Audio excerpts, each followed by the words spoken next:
Assalamualaikum warahmatullahi wabarakatuh.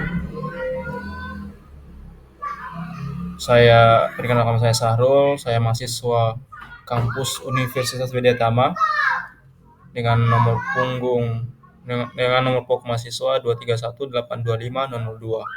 Jurusan Teknik Elektro dengan mata kuliah lintas prodi di mana itu manajemen kontrak.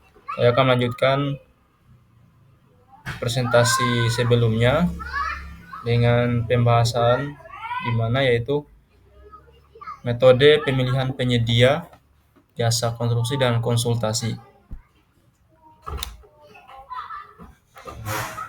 Ada beberapa poin. Yang pertama yaitu untuk pekerjaan konstruksi, di mana ada tender umum tender umum metode kompetitif terbuka bagi semua penyedia jasa yang memenuhi syarat.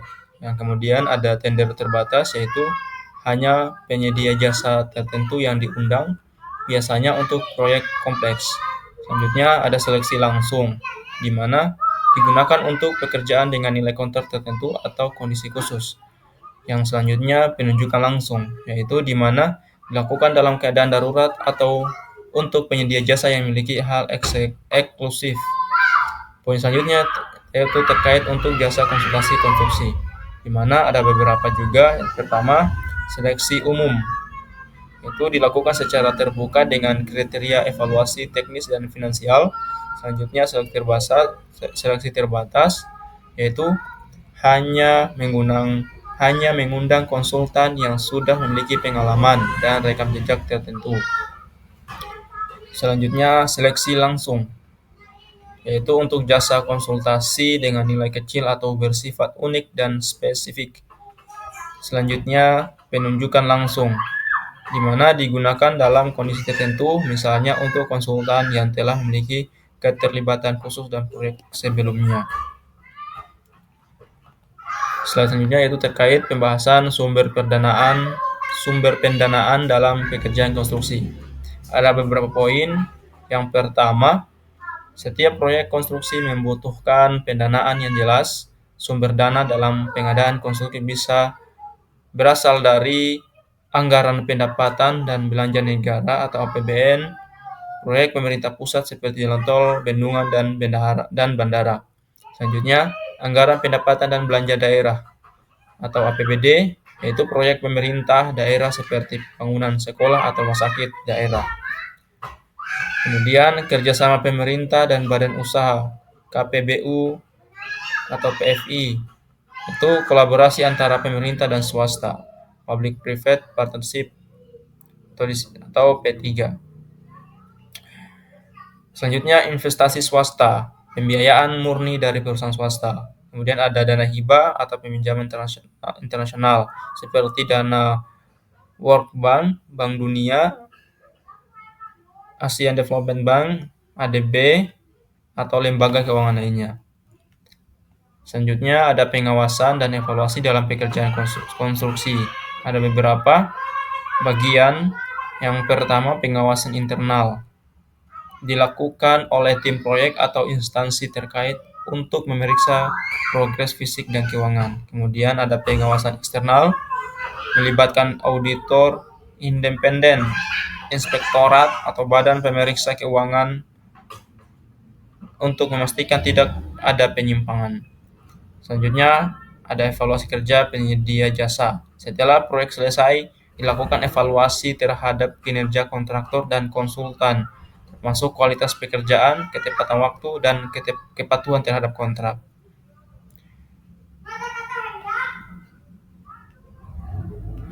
Selanjutnya, keberlanjutan dan aspek lingkungan dalam konstruksi. Ada beberapa bagian. Yang pertama, konsep konstruksi keberlanjutan, yaitu green building, yang dimana menggunakan bahan bangunan ramah lingkungan, efisiensi energi, dan pengolahan limbah konstruksi yang baik. Low carbon construction, mengurangi emisi karbon dalam proses pembangunan seperti menggunakan material daur ulang. Kemudian water and energy efficiency, menerapkan teknologi hemat energi dan air seperti panel surya atau sistem pengolahan air hujan. Nah, sekarang selanjutnya regulasi lingkungan dalam konstruksi.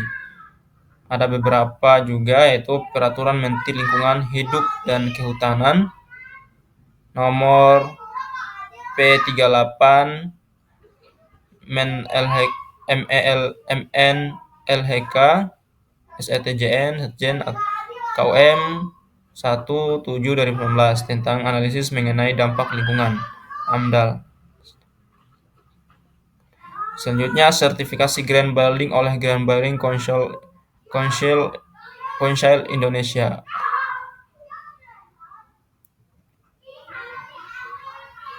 Sekarang studi kasus dalam pengadaan konstruksi. Ada beberapa, seperti pertama proyek infrastruktur seperti jalan tol Trans Jawa. Pengadaan konstruksi dilakukan oleh pemerintah melalui skema KPBU. Beberapa ruas tol dikerjakan oleh perusahaan swasta dan BUMN konstruksi seperti Jasa Marga dan Waskita Karya.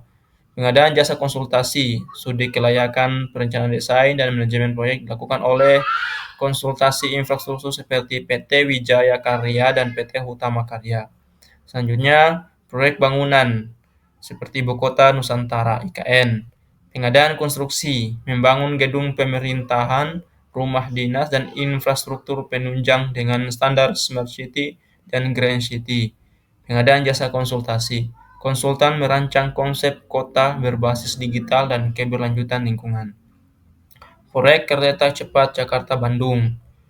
Pengadaan konstruksi dikerjakan oleh konsorsium PT Kereta Cepat Indonesia di Cina (KECA) dengan teknologi modern. Pengadaan jasa konsultasi, konsultan berperan dalam studi kelayakan, perencanaan, dan pengawasan teknis.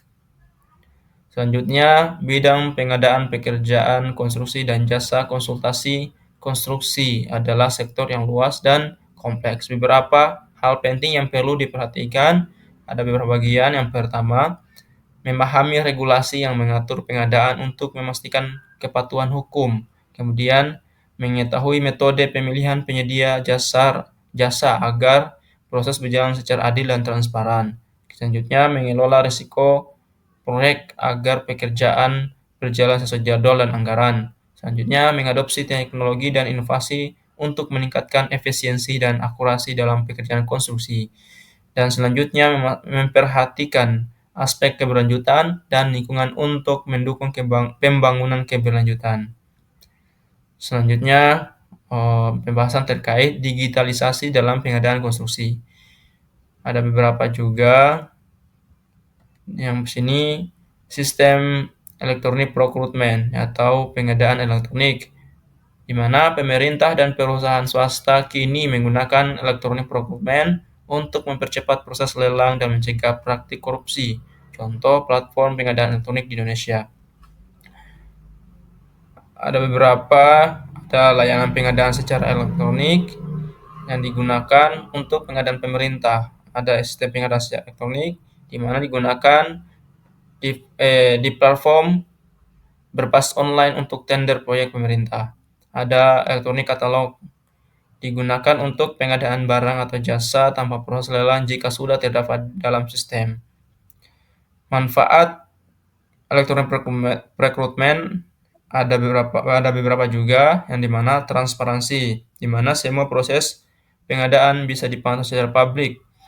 Selanjutnya, efisiensi, mengurangi waktu dan biaya administrasi. Selanjutnya, kompetisi sehat, mempermudah pelaku usaha berpartisipasi dalam tender. Kemudian, manajemen risiko dalam proyek konstruksi.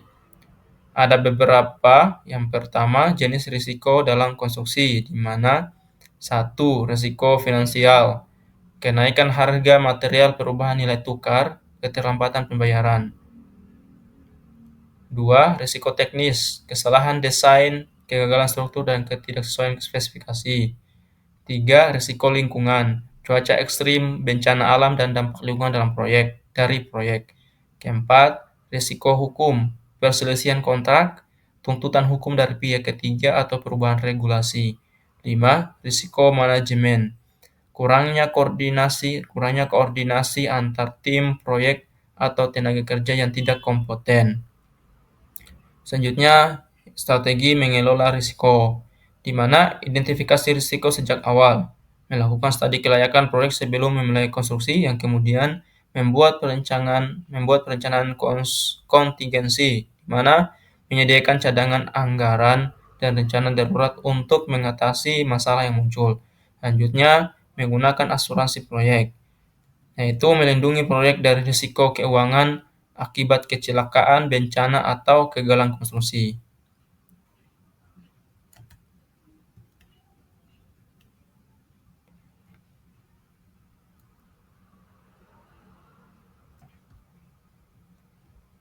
Sekian untuk pembahasan kali ini. Wassalamualaikum warahmatullahi wabarakatuh.